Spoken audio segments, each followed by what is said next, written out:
Me encanta lo que dice el apóstol Juan en Primera de Juan 3, del 1 al 3, está en la pantalla. Mire lo que dice este apóstol Juan, el amado, el que se recostaba en el pecho de nuestro Señor Jesucristo, que anduvo con él 3 años y medio, el que cuando todos lo abandonaron a Jesús, cuando estaba en la cruz, el único que estaba ahí fielmente fue el apóstol Juan. Y mire lo que él dice en estas palabras: mirad cuál amor nos ha dado el Padre para que seamos llamados hijos de Dios. Por esto el mundo no nos conoce, porque no le conocen a Él. Amados, ahora somos hijos de Dios, y aún no se ha manifestado lo que hemos de ser en un futuro. Pero sabemos que cuando Él se manifieste, seremos semejante a Él, porque le veremos tal como Él es. Y todo aquel que tiene esta esperanza en Él se purifica a sí mismo, así como Él es puro. ¿Cuántos se pueden imaginar ver a Jesús tal y como Él es, en su gloria, en su resplandor, tal y como Él es? Un día, dice, un día no muy lejano, vamos a estar cara a cara con Él. Y nuestros cuerpos se transformarán y tendremos cuerpos como Él es. Esta carne nos traiciona muchas veces. La lucha que tenemos a diario es con nuestra carne, con el mundo y con Satanás. Pero un día se acabará todo eso. Y ya no habrá esa lucha entre la carne y el espíritu, sino ahora seremos constantemente adorando al Señor Jesucristo. Mientras tanto, tenemos la Biblia que nos demuestra cómo Jesús vino a dar el ejemplo aquí. Se despojó de su gloria y vino a esta tierra a ser siervo de muchos. Vamos a inclinar nuestros rostros y vamos a orar en esta mañana. Padre, una vez más venimos delante de ti. Te pedimos, Señor, que sea tu Santo Espíritu hablando a través de mí, Señor. Señor, reprendemos, Señor, en el nombre de Jesús. Te pido, Padre, que tú reprendas, Señor, todo obstáculo, todo lo que esté tratando de perturbar las mentes de mis hermanos, Señor. Y que todos unánimes estemos en un mismo sentir, en un mismo espíritu, receptibles, aceptando tu voluntad en nuestras vidas. Te lo pedimos en el nombre maravilloso de Cristo Jesús. Y el pueblo de Dios dice: amén, amén y amén. Antes de continuar esta predicación, esta semana me retó a mí en lo personal. Me retó a examinar mi caminar con el Señor, a ver si verdaderamente estoy predicando y viviendo lo que estoy predicando. El primer punto, solamente tenemos 2 puntos en esta mañana, y el primer punto, abran sus boletines, es sirviendo al pastor, sirviendo al Señor Jesucristo, no al pastor, no a la iglesia 412, sirviendo al Señor. Y tenemos aquí un ejemplo en la vida de Pablo de cómo ser un siervo de Jesucristo. Jesús dijo: yo he venido para que tengan vida y para que la tengan ¿cómo? En abundancia. Muchos tienen vida, pero no todos tienen la abundante vida que Cristo ofrece. ¿Qué significa para ti el hecho de que Jesús dice: yo vengo a darte vida y vida en abundancia? ¿Qué significa vida en abundancia? ¿Se han puesto a pensar en esto? Esta vida de abundancia viene solo cuando aprendemos a ser siervos. Hay una recompensa, hermanos, amigo que me escuchas. Hay una recompensa de servirle a Dios y a los demás. O sea, se puede decir que hay una satisfacción enorme en tu corazón de saber que le estás obedeciendo a Dios, no al pastor, sino a Dios. Jesús enseñó dos cosas muy importantes a sus discípulos. Y la primera es: ámense los unos a los otros. Ámense. Y la segunda es: sírvanse los unos a los otros. ¿Recuerdan cuando Jesús terminaron de tomar la Santa Cena y agarró una toalla y se la puso y empezó a lavarle los pies de los discípulos? Ellos estaban arguyendo entre ellos mismos quién iba a ser el mayor de entre ellos, quién se iba a sentar a la mano derecha y a la mano izquierda de Jesús. Y Jesús les muestra: miren, el que verdaderamente entre ustedes quiera ser el mayor, aprenda a ser el que sirve.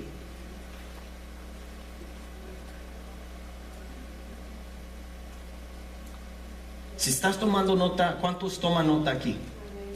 Si estás tomando nota, apunta esto porque me llamó mucho la atención. Sin amor, el servir es solo un deber. Lo voy a repetir.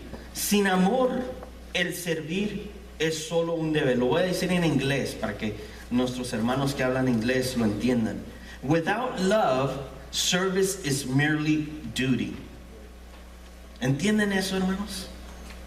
Me encanta que una hermana vino la semana pasada a mí y me dijo: pastor, me invitaron a ser parte de los Ujieres y yo nomás tengo una condición. Y yo me quedé, ¿what?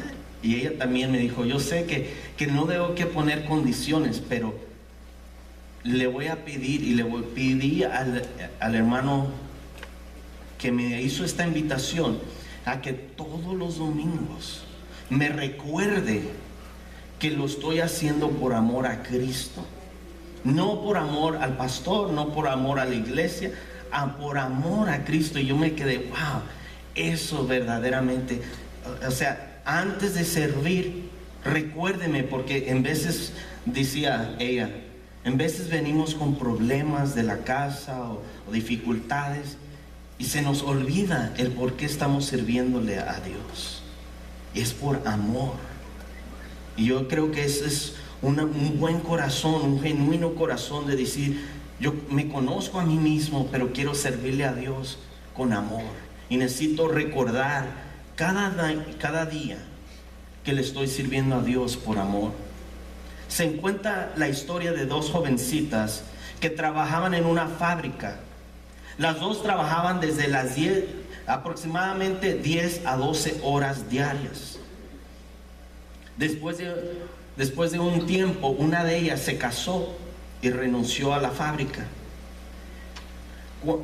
Cuando después que ella tuvo hijos, habían perdido la comunicación. Se volvieron a encontrar y se abrazaron y empezaron a contarse cómo les estaba yendo. La que aún trabajaba en la fábrica le dijo: ¿y qué tan difícil es estar casada? Lo cual ella respondió: ¿difícil? No es nada difícil. Y le siguió contando todas las cosas que ella hacía para su esposo y para sus hijos. Y la muchacha le dijo: híjole, eso es mucho. Estás trabajando más horas que yo en la fábrica. Dijo: yo no me había dado cuenta. Tal vez estás en lo cierto, pero no me había dado cuenta. ¿Cuál era la diferencia?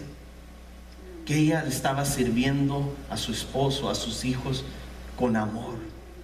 Y cuando le servimos con amor, no notamos, no nos notamos las críticas, las murmuraciones, las envidias, nada, porque lo estamos haciendo con amor.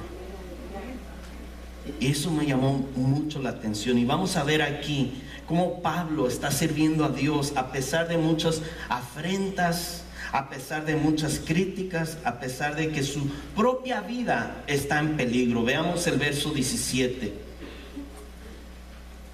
¿Ya están ahí? Hechos capítulo 20, verso 17 al 23. Enviado pues desde Mileto a Éfeso, hizo llamar a los ancianos de la iglesia.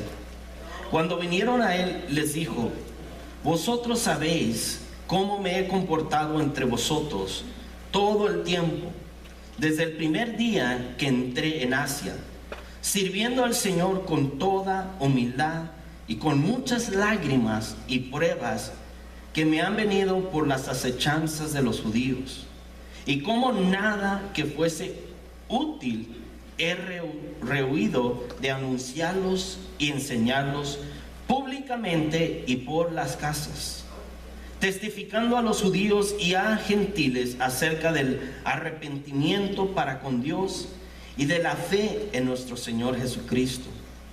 Ahora, he aquí, ligado yo en espíritu, voy a Jerusalén sin saber lo que allá me ha de acontecer, salvo que el Espíritu Santo por todas las ciudades me da testimonio diciendo que me esperan prisiones y tribulaciones. Wow. Esto es algo que mucha gente no capta, no entiende, lo pasan por desapercibido. Y es muy importante que en esta mañana tú no salgas de aquí como entraste. Es muy importante que en esta mañana, si sales con algo, salgas convencido en tu corazón de una sola cosa. Y esto es que el siervo del Señor es una persona fuerte. Dilo conmigo, el siervo del Señor son fuertes. A ver, no los oigo. Los siervos son fuertes. ¿Cuántos de ustedes creen que Jesús es fuerte? Pablo también era fuerte. Fuertes físicamente, enseñando los músculos, no. Fuertes en dos cosas: en amor y en el servicio a los demás. Muchos creen que el que sirve porque es débil, porque es mandilón, porque se deja que otros lo manden, pero no, qué equivocados están. El que sirve es el mayor de acuerdo a Jesús. Así es como el mundo hoy en día, nuestra sociedad nos hace pensar. Si tú eres alguien grande e importante, tú no tienes que servir, que los demás te sirvan a ti. Y eso no es lo que Jesús vino a enseñar, hermanos. ¿Qué es lo que te motiva a ti y a mí a servirle a Dios? ¿Intereses propios o el amor genuino a Dios? Jesús es la persona más importante de todo el universo. Y aún así, Él vino a este mundo a darnos el ejemplo de cómo servirnos los unos a los otros. Así que la palabra fuerte y servir van de mano a mano. Pablo tenía tres áreas fuertes. Y la primera es, Pablo era fuerte en dirección. Vean ahí el verso 22, dice, voy a Jerusalén. Estaba convencido a dónde él sabía hacia dónde se dirigía. Voy a Jerusalén sin saber que allá me ha de acontecer. Pablo no tenía miedo a la muerte, hermanos. Vimos la semana pasada como muchos hermanos le aconsejaban, quédate aquí. El mismo Espíritu Santo le impidió que fuera a muchas partes. Y él se sujetó y obedeció y tomó el consejo de aquellos hermanos. Pero cuando Dios pone un sentir en tu corazón, dice, me es necesario llegar a Jerusalén. Recuerden que él llevaba una ofrenda de amor porque los hermanos estaban necesitados allá en Jerusalén. Y le era urgente llegar allá, sea como fuera. Él ya había ido al cielo, ¿recuerdan? Ya había pasado al tercer cielo. Y él decía, si me matan, que me maten. Yo ya sé lo que es estar en el cielo. ¿Saben hacia dónde se dirigen? Si hoy murieras, ¿sabes a dónde vas a pasar la eternidad? Si no, hoy es el día de salvación. Hoy es el día en que tú te asegures: yo estoy convencido de que yo voy hacia la nueva Jerusalén. Pablo era fuerte, número 2, en autoridad. Vean el verso 4. Pero de ninguna cosa hago. Pablo, pero mira, te están queriendo matar. No me importa. ¿Por qué? Dice: ni estimo preciosa mi vida para mí mismo, con tal de que acabe mi carrera. ¿Con qué? Lo vimos la semana pasada. Con gozo, con alegría. Y el ministerio que recibí del Señor Jesús, para dar testimonio del evangelio de la gracia de Dios. En otras palabras, Pablo está diciendo: Dios está en control de mi vida. Dios está en control, y por eso yo hago lo que hago. Por eso yo vivo como vivo. Por eso yo amo a los hermanos como amo a los hermanos. Porque Dios está en pleno control. ¿Sabes que Dios está en control de tu vida? ¿Sí sabías eso? Aunque no tengas para pagar la renta, aunque estés tirado en la cama enfermo, ¿sabes que Dios está en control? Amén. Pablo, número 3, era fuerte en identidad. Ven el verso 26 al 27. Por tanto, yo os protesto en el día de hoy que estoy limpio de la sangre de todos, porque no he rehuido de anunciarlos todo el consejo de Dios. Estas palabras son palabras de una persona que es insegura, ¿sí o no? No, absolutamente no. Estas palabras me demuestran que Pablo sabía su posición en Cristo, que Pablo estaba totalmente convencido de que él había dadoles la palabra de Dios, sin quitarle y sin ponerle. Todo el consejo de Dios. Tenía seguridad. Y las personas que sufren de inseguridad no pueden ser siervos buenos, porque están titubeando. ¿Se imaginan aquí Pablo diciendo: pero es que no sé si yo de verdad les he dado la palabra de Dios? ¿Verdad que no dice así? Dice: yo hoy protesto. Estoy seguro, confidente de lo que yo les he dicho. Es palabra de Dios. Estaba confiado, seguro.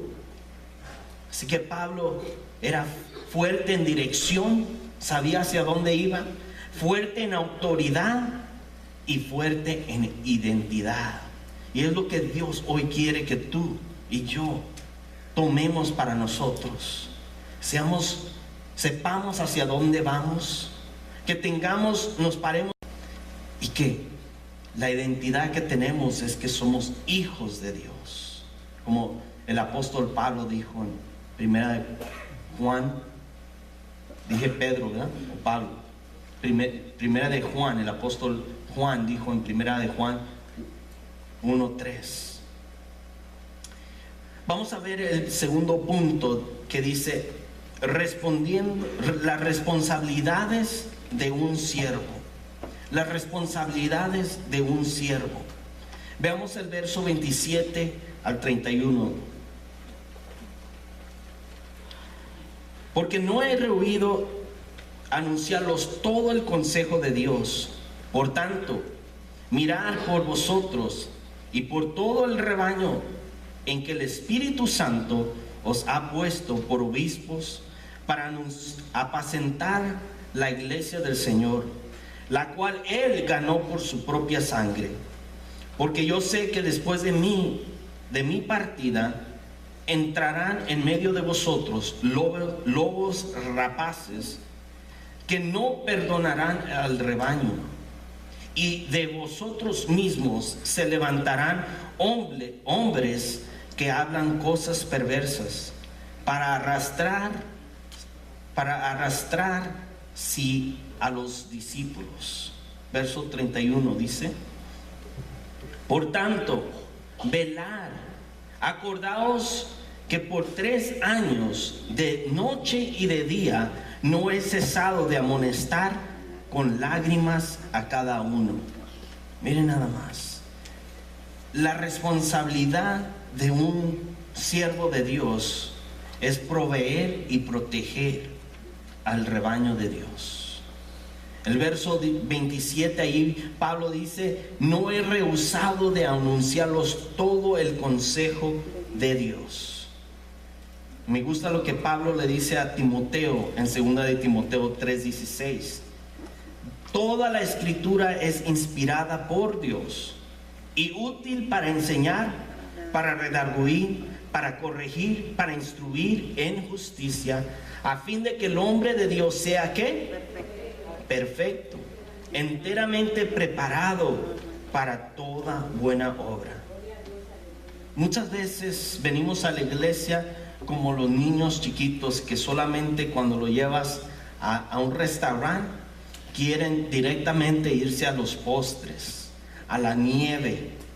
Y tú como padre de familia le dices: no, mira, tienes que comer vegetales, tienes que comerte las zanahorias y la lechuga, y te miran y te dicen: no, eso es para conejos, ¿verdad? ¿Están conmigo, no?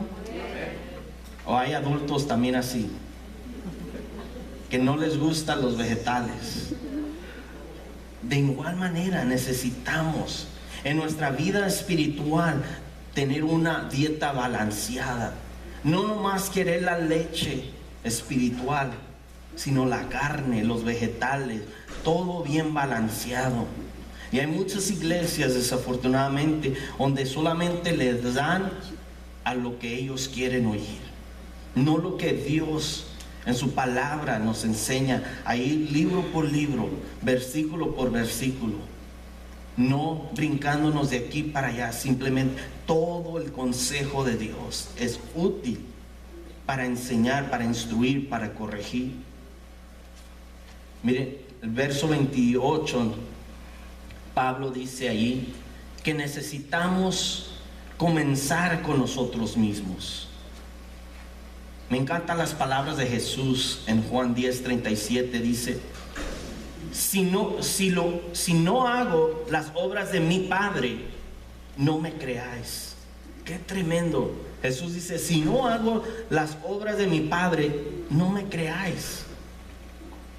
Nuestros hijos muchas veces nos corrigen cuando nos dicen: pa o ma, tú dices que no haga eso, pero tú lo haces.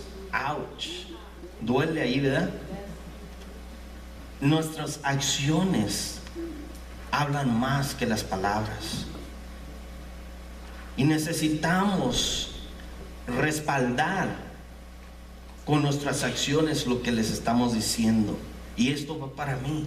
Por eso Pablo aquí dice: por tanto, mirad por vosotros. Le está hablando a los ancianos, a los líderes de la iglesia. Empiecen por ustedes mismos para que puedan ser buen ejemplo al rebaño de Dios. Miren el verso 29.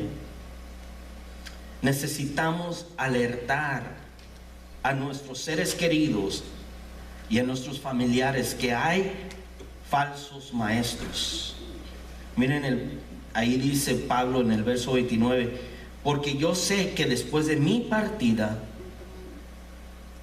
entrarán en medio de vosotros lobos rapaces que no perdonarán al rebaño. Estos lobos rapaces van a traer nuevas enseñanzas, nuevas doctrinas que no están basadas en la palabra de Dios. Y Pablo dice: cuidado con ellos. Pídanle a Dios discernimiento.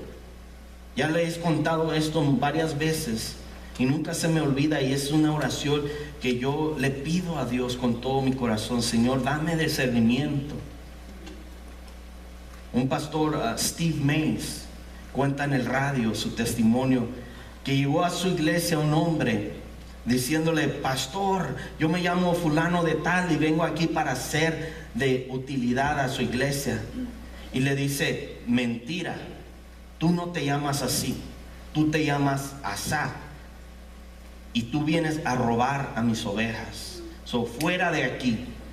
Y ese hombre se quedó plasmado: ¿cómo supiste mi nombre verdadero? Y dice: Dios me lo reveló. Qué tan importante es que Pablo aquí les está exhortando a los ancianos. Alerta, alerta, van a entrar lobos rapaces y de en medio de ustedes se va a levantar hermanos que van a traer divisiones. Cuidado.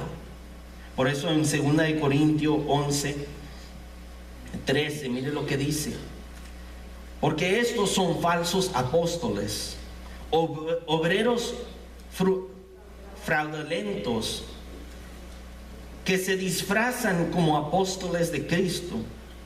Y no es maravilla, porque el mismo Satanás se disfraza como ángel de luz. Así que no es extraño si también sus ministros se disfrazan como ministros de justicia, cuyo fin será conforme a sus obras. En el nuevo orden mundial, el cual estará bajo el anticristo, va a haber precisamente esto: unificar a todas las religiones en una sola religión. Y muchos dicen: ¿qué de malo tiene eso? Que todos nos unamos y seamos una sola religión. Lo malo va a ser que no van a estar adorando al Cordero de Dios, a Jesucristo, sino van a estar adorando su propio ego, sus propios deseos.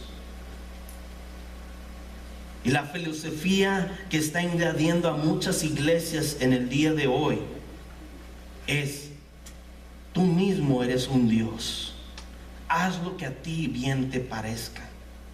Esta es la filosofía diabólica, hermano, que Pablo alerta muchas veces, que en los últimos días se levantarán hombres avariciosos que nomás piensan en sus propios deleites más que en la palabra de Dios.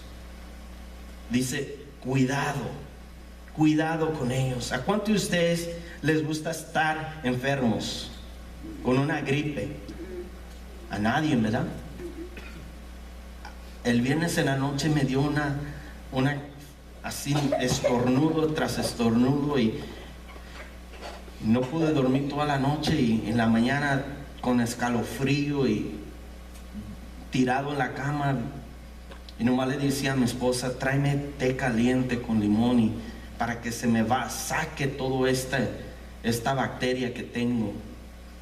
Pero Pablo aquí está diciendo: miren, cuando traten de infiltrarse enseñanzas diabólicas, trátenlo como veneno. ¿Han visto las botellitas de veneno que le ponen una calavera y dice: cuidado, alerta, no la tomen? ¿Verdad? De esta misma manera Pablo está alertando: no se dejen manipular, no se dejen llevar por enseñanzas que no son de Dios. Sáquenla fuera. Así como una gripa, una bacteria, tomen la palabra de Dios, la agua que purifica, y podrán discernir cuando venga lo falso. Me encanta como dice Pablo: os he encomendado a Dios. Miren el verso 31 al 38.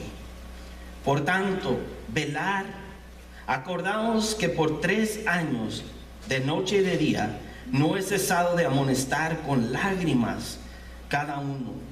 Y ahora, hermanos, os he encomendado a Dios y a la palabra de su gracia, que tiene poder para sobreedificarlos y daros herencia con todos los santificados. Ni plata, ni oro, ni vestido de nadie he codiciado. Antes vosotros sabéis que para lo que me ha sido necesario a mí y a los que están conmigo, estas manos me han servido.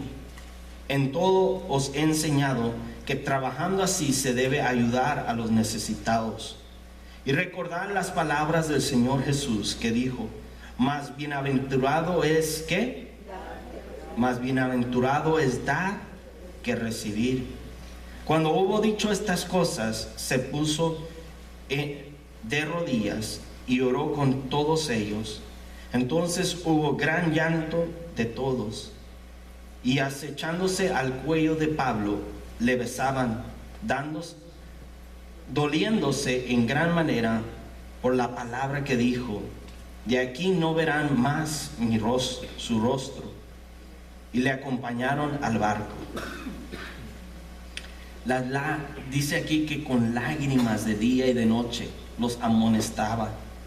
Se cuenta de en una iglesia corrieron a su pastor, y cuando le preguntaron por qué corrieron a su pastor, respondieron: porque él todos los domingos nos decía: se van a ir al infierno. Y esta persona que hizo la pregunta dijo: y ahora el nuevo pastor, ¿qué les dice? Oh, pues él nos dice: se van a ir al infierno. ¿Y cuál es la diferencia? No, la diferencia es una muy grande. Dice, el primer pastor nos decía con alegría en su corazón, y el segundo pastor ahora nos lo dice con lágrimas en sus ojos: arrepiéntanse, porque si no se van a ir al infierno. Qué gran diferencia. Las palabras que decimos, cómo las decimos, hacen mucha diferencia. Y el verso 32 dice: la palabra de su gracia. Me encanta esto, hermanos, porque ¿saben el significado de gracia? Favor inmerecido. Tú y yo no merecíamos el perdón de Dios. Tú y yo no merecíamos que Jesucristo estuviera colgado ahí en la cruz del Calvario por nuestros pecados. Pero es por su gracia y su misericordia, que son nuevas cada mañana. Le voy a invitar a los hermanos de la alabanza que pasen, que tú y yo estamos aquí. No es por obras para que nadie se gloríe, no es porque lo merezcamos, es por gracia. La gracia, Pablo aquí dice: os he encomendado a la palabra de la gracia. Cuando tú y yo vamos a corregir, a exhortar, Pablo claramente dice: acuérdate que tú también puedes caer en el mismo pecado. Gálatas 6, vayan conmigo y con esto cerramos. Gálatas 6:1.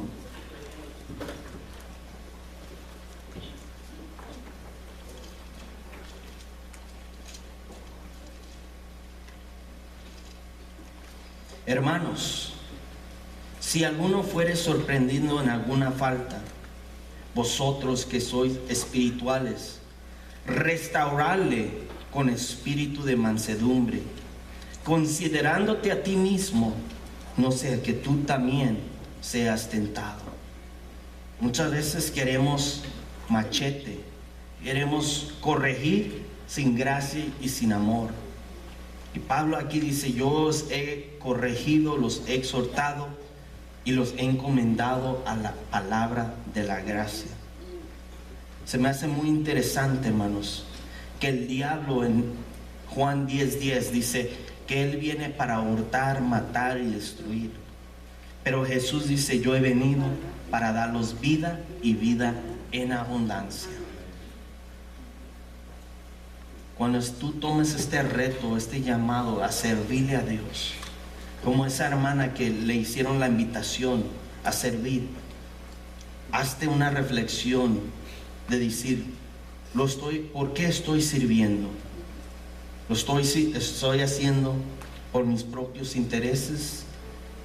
¿Porque quiero ser reconocido? ¿O lo estoy haciendo por amor a Dios? Padre, en el nombre de Jesús, venimos delante de ti, dándote gracias, dándote a ti la honra y la gloria.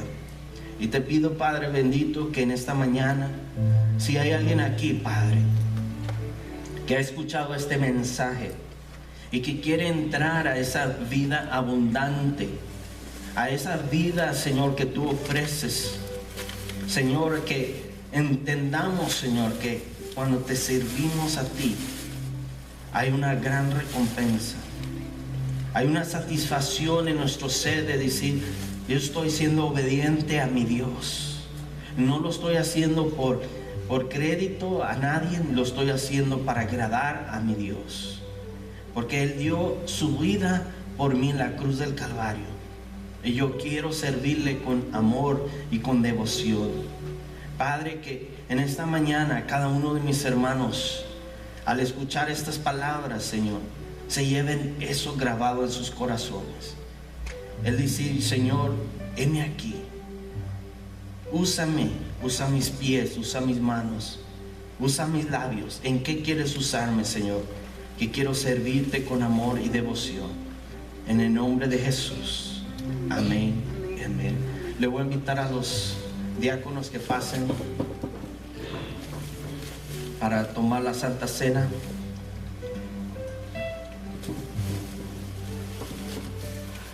La palabra de Dios dice que cada uno pruébese a sí mismo, que no tome del pan indignamente, porque juicio come para sí y bebe para sí, sino que examine su corazón, vea, reconozca, Señor, he pecado contra ti, perdóname, hago esto en agradecimiento por lo que tú hiciste por mí en la cruz, y hágalo en agradecimiento a lo que Él hizo por usted. Y si aún sigue renuente a aceptar ese sacrificio, pase la charolita mejor y no coma juicio para sí. Adelante.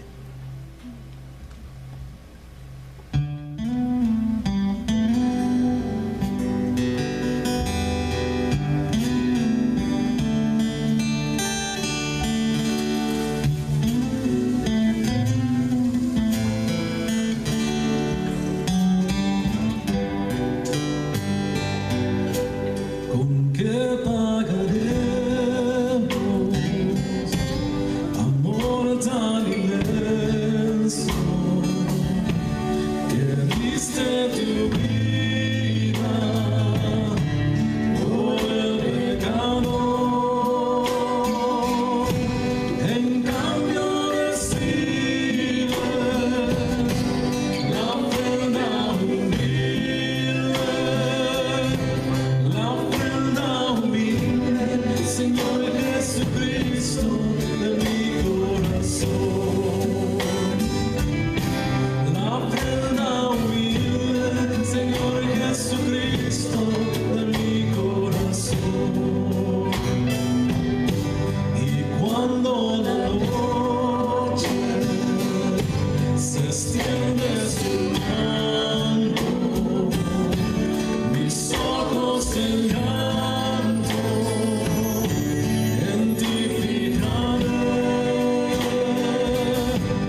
pecado.